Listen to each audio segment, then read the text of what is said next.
പറയുന്നത്. India മുഴുവനുള്ള book my ഷോയുടെ sales report എടുത്ത് നോക്കുമ്പോൾ ഇന്നലെ ഏകദേശം ഒറ്റ ദിവസം മാത്രം ഇന്ത്യയിൽ വിറ്റത് 1 ലക്ഷത്തോളം ടിക്കറ്റുകളാണ്. അത് കിഷ്കിന്ധാകാണ്ട് എന്ന് പറഞ്ഞാൽ നമ്മുടെ സിനിമയ്ക്കാണ്. അത് വലിയൊരു ഭാഗ്യമാണ്. വല്ലപ്പോഴും മാത്രം സംഭവിക്കുന്ന, അപൂർവമായി സംഭവിക്കുന്ന ഒരു ഭാഗ്യമാണ്. ഏറ്റവും സന്തോഷമുള്ള കാര്യം. ആസിഫിക്ക ഈ പറഞ്ഞ പോലെ ഒന്നും വലിയ പ്രൊമോഷൻ ഒന്നും ഇല്ലാതെ സൈലന്റ് ആയിട്ട് വന്നൊരു ഓണം ബമ്പർ അടിച്ചൊരു ഫീലിംഗ് ആണ് സത്യം പറഞ്ഞാൽ. എല്ലാവർക്കും അങ്ങനെ തന്നെയാണോ? ഇത് ബമ്പർ അടിക്കുമെന്നല്ല, ഇത് ലോട്ടറിയാ. ഇത് വലിയ അധ്വാനമുണ്ട് പിന്നില്.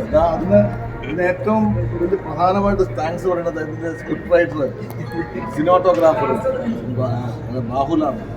ബാഹുലാന്റെ സ്ക്രിപ്റ്റും എന്നോട് വിളിച്ച് പലരും പറയുന്നു മലയാള സിനിമയുടെ ചരിത്രത്തിൽ ഇത്രയും ഗംഭീരമായിട്ടുള്ള സിനിമ വളരെ ചിലർ പറയുന്നത് അങ്ങനെ വന്നിട്ടില്ല. ഇത് ഒരു ഇറാനിയൻ സിനിമ, അങ്ങനെ ഒരു ക്ലാസിക്, വേൾഡ് ക്ലാസിക് എന്നൊക്കെയാണ് പറയുന്നത്. കേൾക്കുമ്പോൾ ഭയങ്കര സന്തോഷമുണ്ട്. പിന്നെ അതാ ഇങ്ങനെ പടത്തിന് വേണ്ടിയിട്ട് ഇത്തരം ഒരു സത്യം ഞാൻ ആദ്യം സ്ക്രിപ്റ്റ് വായിച്ചു. ഒരു പടം തുടങ്ങുന്നത് 2 വർഷം മുമ്പ് സ്ക്രിപ്റ്റ് വായിച്ചു. പക്ഷേ ഗംഭീര സ്ക്രിപ്റ്റാന്ന് എനിക്കറിയാം. വേഷം കാണും, വലിയ തമാശയില്ല, പാട്ടില്ല, ഡാൻസ് ഇല്ല, ഫൈറ്റ് ഇല്ല. പക്ഷെ അങ്ങനെയുള്ള സിനിമ വിജയിക്കും എന്നുള്ളതിന് ഏറ്റവും വലിയ ഉദാഹരണമാണ് സിനിമ.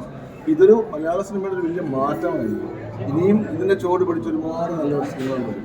ശരിക്കും ഈ സിനിമയ്ക്ക് കിട്ടിയ ഏറ്റവും വലിയ ഇപ്പൊ ഇത് ആസ്വദിക്കുന്ന എല്ലാ വിജയങ്ങളും വലിയൊരു നന്ദി പറയേണ്ടത് ഇതിന്റെ നിർമ്മാതാവിനോടാണ്. കാര്യം ഓണം സിനിമകളുടെ കൂടെ അല്ലെങ്കിൽ നമ്മുടെ ഒരു ഫെസ്റ്റിവലിൽ ഈ സിനിമ റിലീസ് ചെയ്യാം എന്ന് ഇദ്ദേഹം എടുത്തൊരു തീരുമാനമാണ് ഈ സിനിമയുടെ ജാതകം തന്നെ മാറ്റി മറിച്ചതെന്നാണ് എനിക്ക് തോന്നുന്നത്. തീർച്ചയായിട്ടും. അല്ലെങ്കിൽ ഈ സിനിമ ഒരു മികച്ച സിനിമയാണെന്നും ഇത് തിയേറ്ററിൽ കാണേണ്ട ഒരു സിനിമയാണെന്നും പലരും പറയുകയും സിനിമകളെ ഇഷ്ടപ്പെടുന്ന ഒരു വളരെ ചെറിയ കൂട്ടത്തിൽ മാത്രം ഒതുങ്ങി പോകേണ്ട ഒരു സിനിമയായിരുന്നു. പക്ഷേ ഇത് ഓണം പോലെ ഒരു ഫെസ്റ്റിവലിൽ ഈ സിനിമ റിലീസ് ചെയ്യാൻ ഇദ്ദേഹം കാണിച്ച ധൈര്യമാണ്.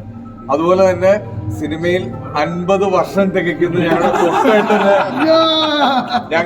ഞങ്ങളെ കൊണ്ട് പറ്റുന്ന ഏറ്റവും വലിയ സമ്മാനമാണ് ഈ സിനിമ. അപ്പുപിള്ള എന്ന് പറഞ്ഞ ഈ ക്യാരക്ടർ മലയാള സിനിമയുടെ ഭാഗമായി മാറുന്നു. അത് ഞങ്ങൾ ഈ 50 വർഷം തികയ്ക്കുന്ന കുട്ടേട്ടന് സമർപ്പിക്കുന്നു.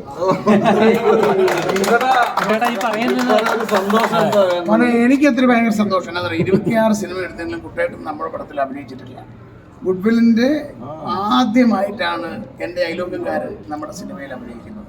അതിലൊക്കെ ഉപരിയായി ഇത് മലയാള സിനിമ സ്നേഹികളുടെ വിജയമാണ്, സിനിമാ പ്രേമികളുടെ വിജയമാണ്, മലയാള സിനിമയുടെ വിജയമാണ്.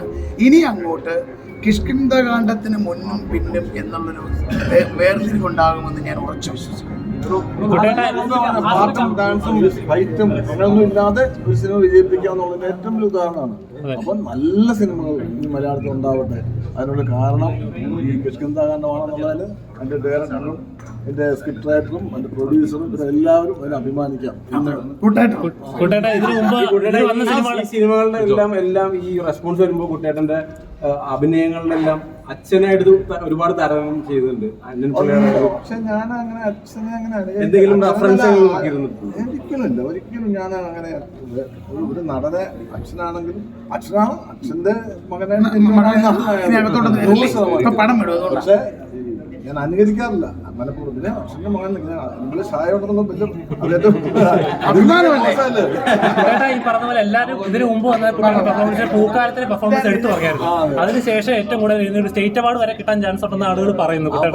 ഇതല്ലേ ഏറ്റവും വലിയ അവാർഡ്. നിങ്ങളിങ്ങനെ വന്ന് ഇതിനെപ്പറ്റി നല്ലത് പറയുന്നു, അതാണ് ഏറ്റവും വലിയ അവാർഡ്. എന്നെ സംബന്ധിച്ച് ഞാൻ ഈ 45-50 വർഷമായി സിനിമയിൽ.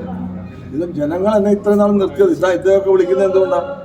ഇപ്പൊ ഇത്രയും വർഷം ജനങ്ങൾ എന്നെ ഇഷ്ടപ്പെടുന്നതുകൊണ്ട്